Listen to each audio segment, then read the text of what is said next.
At the moment, we live in an environment where there is increase in an Islamophobic attack, especially after Brexit. Personally, I have faced many verbal abuses and even sometimes physical abuses. In fact, I did an interview with the BBC once, and someone looked fearlessly at the camera and shouted at me, "You're an F-word bomber."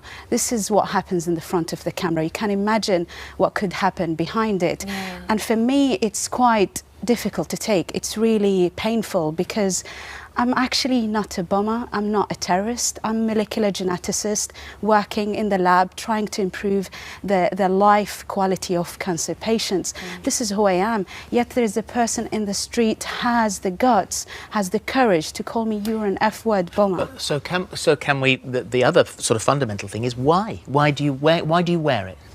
I wear it because it's my own personal spiritual journey. I believe it's my own way to connect with God. It doesn't mean that I am undermining women who chose not to wear it, or they wear the headscarf, or they don't wear it at all. It is just my own personal journey. It's an act of worship. I believe that I will be rewarded if I can wear it, but also it has become part of my identity as well as my faith, and also a symbol of resistance to all these stereotype and negative perception about Muslim women. What we hear a lot of the time is that Muslim women is isolated, is uneducated, is failing to integrate, but the truth is that they haven't really spoken to women like me. Because Muslim women who chose to wear it are actually minority within a minority. So a lot of people did not have the chance to interact with veiled women. And then they have this negative perception and negative highlights in the media about Muslims in general. And then they see me in the street and they abuse me and other women. Dr. Taj, you say this is a toxic ideology. Yes, because it's got nothing to do with Islam. For people who say this is part of the spiritual journey, part of religion, I have a very simple question for them. Where in this book, in the Quran, does it actually say so? Nowhere. In fact, nowhere. And the word, in fact, burqa or niqab is not even mentioned in the Quran. And what the people who wear this don't tell the non-Muslim public that it's banned in Mecca, the holiest place in Islam. You can't perform the pilgrimage with your face covered. This is not true. You say it's not true? This is not true. There is actually a clear passage in the Quran, is chapter An-Nur, which means 24:31, light, where God says, "O Prophet, call your daughters and your wives to lower down their garments."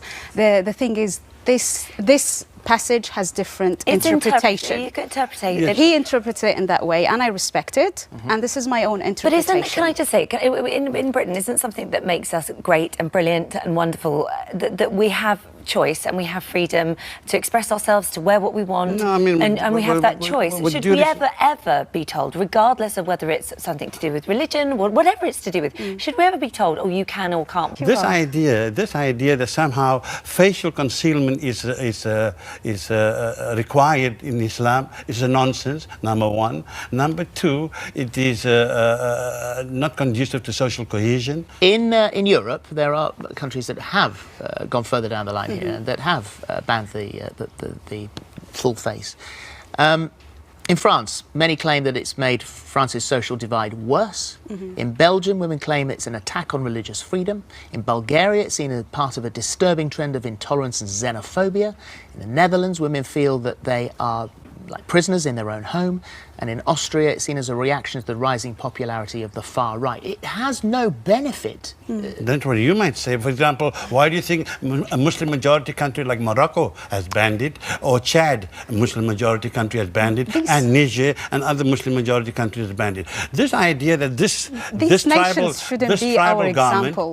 tribal garment somehow is representative of Islam. How is this thing symbolic of Islam? How? I don't understand how someone's spirituality is within. It is not a facial symbol. It's my own choice. I want to wear it. It's part of my faith. It's not a facial symbol. You know what? I respect his right to disagree with me. You know, he's got his own interpretation and I respect that. But I find it difficult that a political party comes and superimpose their views and ban it. And not only that, trying to fine me for wearing and exercising my right to express my faith and identity.